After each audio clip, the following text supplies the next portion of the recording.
Now I like to explain you something about lens flare in Photoshop. It's a very nice filter. Many people do not like the lens flare filter because it looks very Photoshopped, but with a few settings, this filter is very great. This is also a tutorial what I explained years ago in my first English DVD, but it's still good, the technique. It's still a technique what I use, and I thought I have to explain it right here on this training. So let's get started. First of all, I duplicate the layer, and let's go into Filter, Render, and let's choose Lens Flare. And right here you can choose different kind of lens flares, and you can choose the brightness. Well, this is not the best filter in Photoshop. The window is very small. You do not have many options. Maybe Adobe can work on that, because I think this lens flare filter is not bad.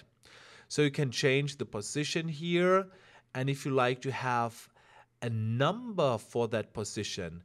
By the way, this is something what so many people do not know. If you press your Alt key and click on the flare, you will get the numbers, and then you can see the exactly position of this flare. If you like to have this flare maybe in the next picture on the same position again. So this helps you a lot. Just press your Alt key. By the way, the Alt key is the magic key. If you use any filter, any tool, all the time, press the Alt key. Most of the time something happened, something magic happened. Okay, so this is a way. What I like to do now is I like to place it here into the light, and I choose my 105mm lens flare, and I make it a little bit brighter, maybe like that, and I click OK. So the problem is now this way is destructive. That means I can't retouch it.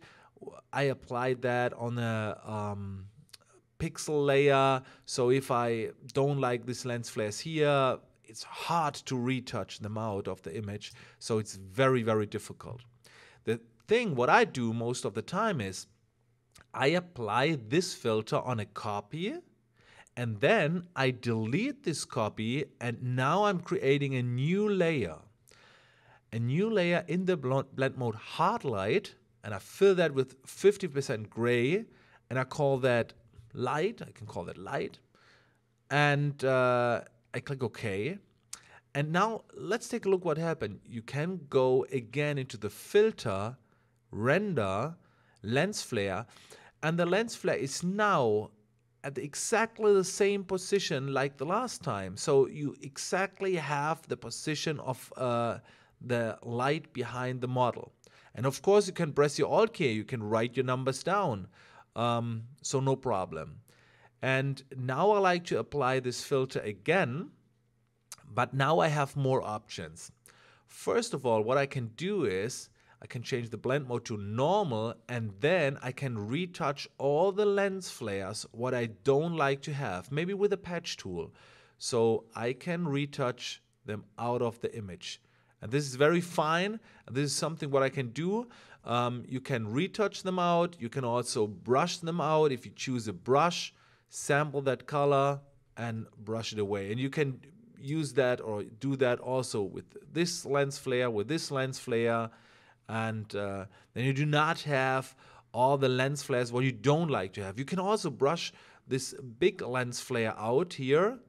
Maybe you can see that later a little bit in the image, but I think not so much. So change the blend mode to hard light, and you can see the blend effect, the lens flares in the image, but without this Photoshop lens flares, what I don't like to have.